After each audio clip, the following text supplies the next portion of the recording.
Masculinity is the will that the social dynamics of culture should spin on. And when they try to remove it and reinvent the will, we see chaos what's going on? Masculinity is to society like the cell phone is to the modern person. You just can't properly function without it. And the critics of the cell phone, and I am one, or I have been pretty damn critical of its misuse, will argue that the disproportionate amount of time spent on the screen in comparison to actually lifting your head up and interacting with reality is vastly skewed.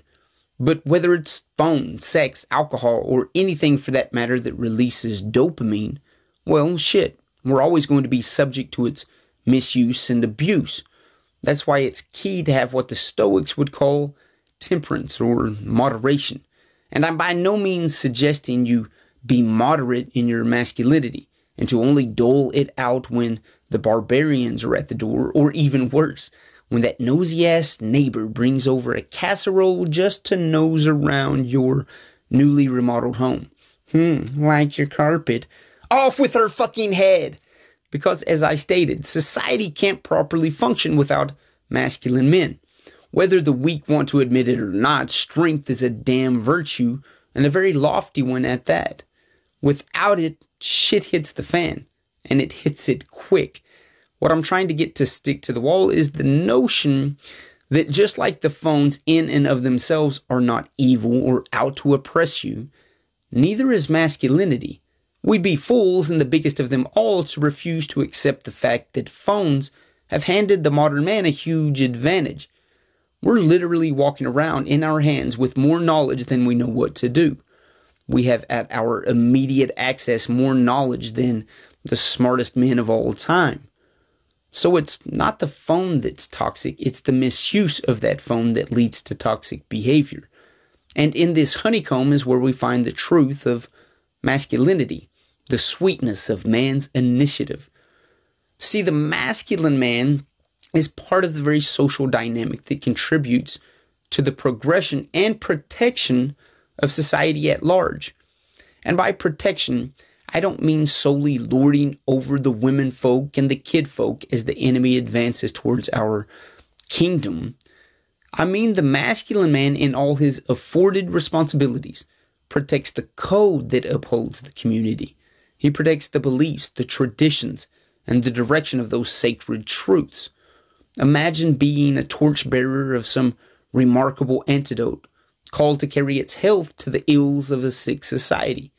And in more or less terms, or however you can best write it on the tablets of culture's heart, or at the very least your own heart, each individual man carries a piece of the masculine dynamic within him.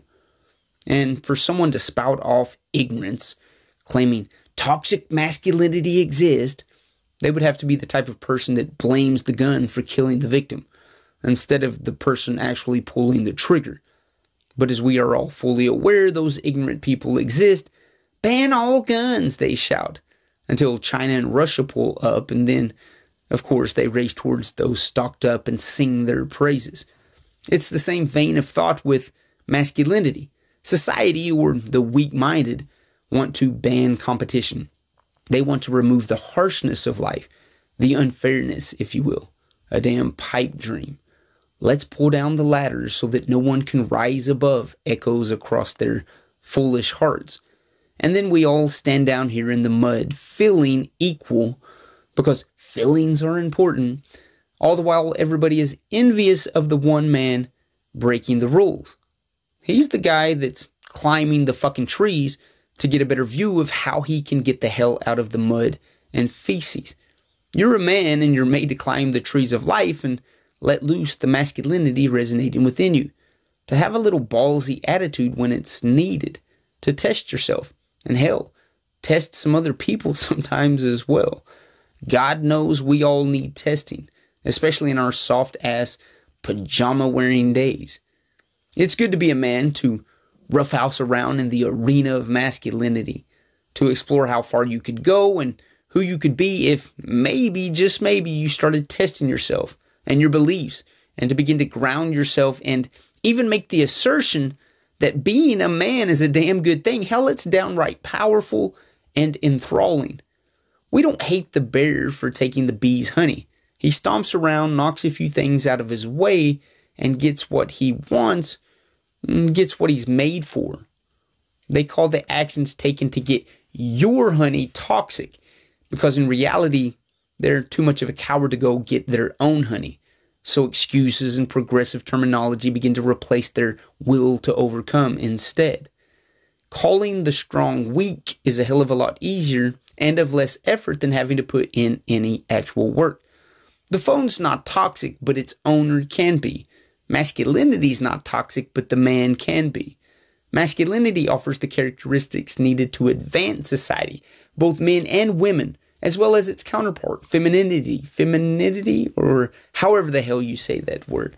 Masculinity is the will that the social dynamics of culture should spin on. And when they try to remove it and reinvent the will, we see chaos ensue. Love and respect, gentlemen, masculinity is a damn good thing.